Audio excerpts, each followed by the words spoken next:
Hello, নমস্কার বন্ধুরা। আজ আমরা এসে গেছি আমাদের ওয়েসিস এর পোর্টালে, যেখানে তোমরা পোস্ট ম্যাট্রিক এবং প্রি ম্যাট্রিকের আবেদন করবে স্কলারশিপের জন্য।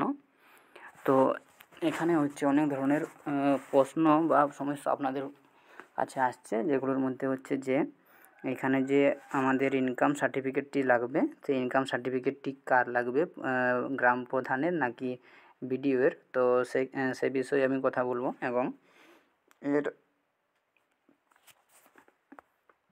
আর যে কোয়েশ্চেনগুলো রয়েছে সেগুলো হচ্ছে যে আমাদের পোস্ট ম্যাট্রিক, প্রি ম্যাট্রিক এগুলোর আন্ডারে কোন কোন ক্লাসগুলো রয়েছে।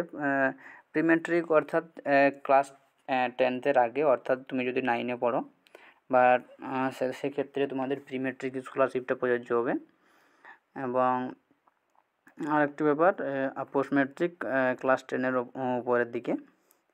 তো এখানে আজকে আমি ডিসকাস করছি যে এই যে ইনকাম সার্টিফিকেটটি আমাদের পোর্টালে আপলোড করতে হচ্ছে, সেটি কার লাগছে, গ্রাম প্রধানের নাকি আমাদের বিডিও।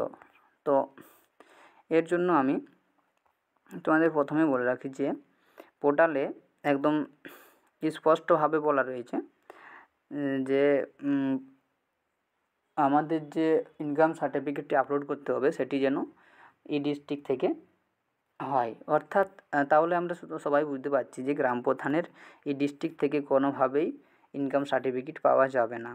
তাই এক্ষেত্রে আমাদের সার্ভারে বা ওয়েসিসের সাইডে অবশ্যই বিডিওর ইনকামটা তোমরা আপলোড করবে। এটি করলে আর কোনো রকম অসুবিধা হবে না তোমাদের স্কলারশিপের দিক থেকে। এবং এখানে আরেকটি প্রবলেমের কথা বলছি, যেটি আমাদের এখানে রয়েছে।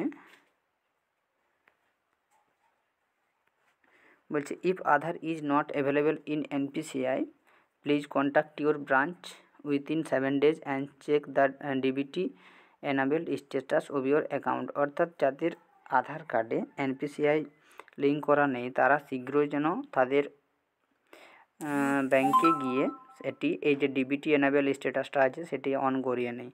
তাহলে তোমাদের টাকাটি পেতে কোনো রকম অসুবিধা হবে না। আগের বছর অনেকজন স্টুডেন্টই টাকা পায়নি, কেননা তাদের আধার কার্ডের এনপিসিআই অপশানটি অন ছিল না। তাহলে ধন্যবাদ, এখানেই আমি ভিডিওটি শেষ করছি। ফর্ম ফিল আপ রিলেটেড যদি কোনো কিছু অসুবিধা হয়ে থাকে তোমরা কমেন্ট করে জানাতে পারো।